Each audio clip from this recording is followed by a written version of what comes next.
اور اے نبی ان کو آدم کے دو بیٹوں حابیل اور قابیل کے حالات جو بالکل سچے ہیں پڑھ کر سنا دو کہ جب ان دونوں نے بارگاہ الہی میں ایک ایک نیاز پیش کی تو ایک کی نیاز تو قبول ہو گئی اور دوسرے کی قبول نہ ہوئی۔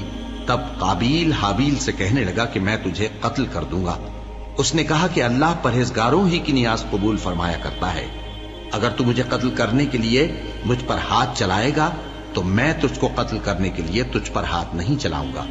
مجھے تو اللہ رب العالمین سے ڈر لگتا ہے، میں چاہتا ہوں کہ تو میرے گناہ کو بھی سمیٹ لے اور اپنے گناہ کو بھی، پھر تو اہل دوزخ میں سے ہو جائے، اور ظالموں کی یہی سزا ہے۔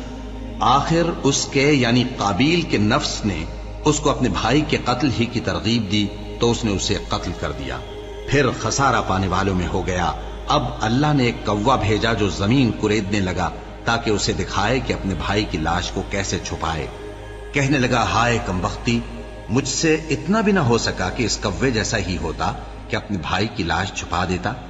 پھر وہ پشیمان ہو گیا۔ اس قتل کی وجہ سے ہم نے بنی اسرائیل کے ذمے یہ بات لکھ دی کہ جو شخص کسی کو ناحق قتل کرے گا، یعنی بغیر اس کے کہ جان کا بدلہ لیا جائے یا ملک میں خرابی کرنے کی سزا دی جائے، تو اس نے گویا تمام انسانوں کو قتل کیا، اور جو ایک انسان کی جان بچا لے تو گویا اس نے سارے انسانوں کو زندگی دے دی۔ اور ان لوگوں کے پاس ہمارے پیغمبر روشن دلیلیں لا چکے، پھر اس کے بعد بھی ان میں بہت سے لوگ ملک میں زیادتیاں کرنے والے ہیں۔ جو لوگ اللہ اور اس کے رسول سے لڑائی کریں اور ملک میں فساد کرنے کو دوڑتے پھریں، ان کی یہی سزا ہے کہ بری طرح قتل کر دیے جائیں یا سولی چڑھا دیے جائیں، یا ان کے ایک ایک طرف کے ہاتھ اور ایک ایک طرف کے پاؤں کاٹ دیے جائیں، یا ملک سے غائب کر دیے جائیں۔ یہ تو دنیا میں ان کی رسوائی ہے، اور آخرت میں ان کے لیے بڑا بھاری عذاب تیار ہے۔ ہاں، جن لوگوں نے اس سے پیشتر کہ تمہارے قابو آ جائیں توبہ کر لی تو جان رکھو کہ اللہ بخشنے والا ہے، مہربان ہے۔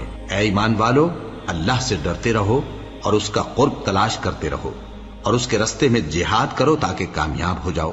جو لوگ کافر ہیں، اگر ان کے پاس روئے زمین کا سب مال و متاع ہو اور اس کے ساتھ اسی قدر اور بھی ہو تاکہ قیامت کے روز عذاب سے بچنے کا بدلہ دیں، تو ان سے قبول نہیں کیا جائے گا، اور ان کو درد دینے والا عذاب ہوگا۔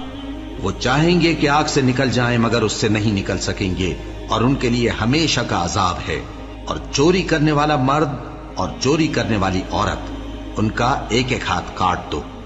یہ ان کے کرتوتوں کی سزا اور اللہ کی طرف سے عبرت کے طور پر ہے، اور اللہ زبردست ہے، صاحب حکمت ہے۔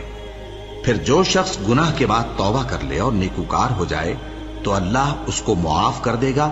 کچھ شک نہیں کہ اللہ بڑا بخشنے والا ہے، بڑا مہربان ہے۔ کیا تم کو معلوم نہیں کہ آسمانوں اور زمین میں اللہ ہی کی سلطنت ہے، جس کو چاہے عذاب کرے اور جسے چاہے بخش دے، اور اللہ ہر چیز پر پوری طرح قادر ہے۔